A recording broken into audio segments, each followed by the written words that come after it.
l'actualité à temps réel, sur Référence TV. Référence TV, la chaîne de l'innovation.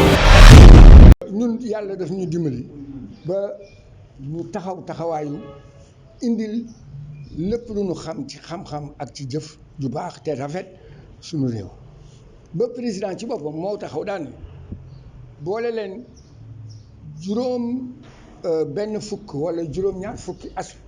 kuréelu mag ñi ngeen def benn dànk benn say boo xam ne ñoom rek laay waxal loolee am léegi man ma jiite ko am na ay responsable yu nekk ci bureau national bi ñu ngi ci région yi dañu ko séddoo ku nekk suma secrétaire général mu ngi séddi man maa toog fii di liggéey donc su may liggéey mën naa indi ñoom xamee ne toujours ñu ngi sama wet di ma jàppale looloo tax conseil bi di dëgër di gën a avancé di defar plan d'action léegi nag bés bi dafa doon bés bu ñu jagleel mag 1er octobre Sénégal daf si tënku sart yeeg lépp lu ñu dëxëñ ci Nations Unies maanaam kuréelu réewu àdduna yëpp nga xam ne suñu président bu yàggul la fa dem wax fu rafet ñooñu le dañu ne mag ñi dañ leen war a defal lépp gannaaw ba dem nañ ba juróom benn fukki at war suñu sonn ci ñu jàppale leen ci seen wàllu wér-gu-yaram ci seen wàllu nekkin ci kër ya ndax mag ñi kat ñoo yore kër yi loolu genn wàllu kër yi ñoo koy doxal gone yi nga xam ne suñuy sët la ñoo parce que suñu goro yi nag suñu goro yi dañ leen di dëkkal di leen jàppale di leen dimbali ba saa yu ñu mën a demal seen bopp te demal sa bopp tey jii ci Sénégal gii est-ce que yéen mën ngeen am kër tout de suite boo leen seetloo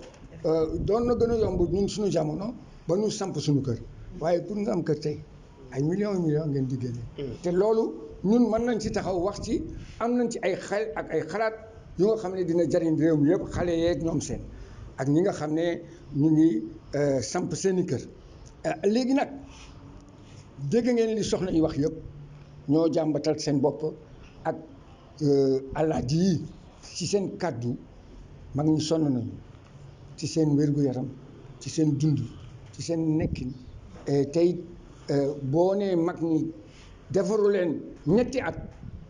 ñu toog ñetti at di si liggéey waay kilifa yi bu ñu leen wormaalee dinañ leen ne kaay leen ñu toog loolu waral ñu toog jot na ñuy conseil présidentiel mooy maanaam li ñuy def nii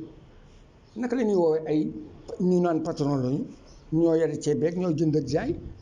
te ñun ñoo koy jënd di dundal suñu famille muy seer ci ñun ciment bi gën a seer béton bi yeneen te jotaay boobu oo ñu sama ña ñu wax su leen seen xalaat waaw. da ngeen bëgg maanaam njiitu réew bi dalal leen. lépp nañu dalal wax dëgg yàlla man am naa si yaakaar lool ndax ministère de la santé wax na ko ne ñii liñ leen santoon yëpp def nañ ko waaw li ñu santoon nag xeltu leen xalaat leen dëxëñ leen ñu def ko depuis 2020 ñu seet ko saytu ko conseil des ministres lan moo si des waay ca dogal yi ñu leen wax yoon wi boo leen fa jaaree dina baax tey jii bu ñu dalaloon dina xam lu bari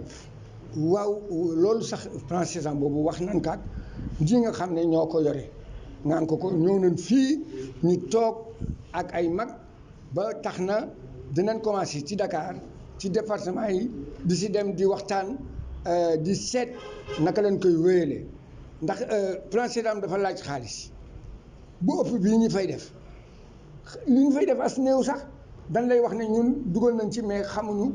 ndax jariñ bi mu ngi fa loolu problème la ndax ban koy sos booba jamono maa nga fa ministre Abdou Fall maa ko ne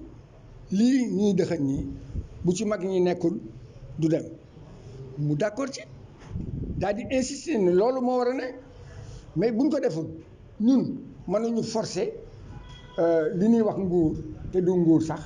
mënuñu forcer kilifa yi ne leen fii ngeen koy defee ak nii ngeen koy defee ñun pare nañ pour indi si suñu xalaat ak suñu xel pour mu gën a jub gën a jàppandal dem ci mag yi waaye nag garab yi seer na kii seer na naka lu tuddati garab yi dafa seer kii examen yi dafa seer examen yi seer na te ba tey jii dem na ñun ba xalaat ne am na mag ñu nga xam ne ñu ngi am 50 ans 55 ans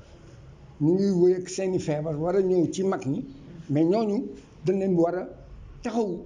parce que man xam naa tey maa ngi liggéey ak ñoom li ñuy daj ci garab gi leen war di faj.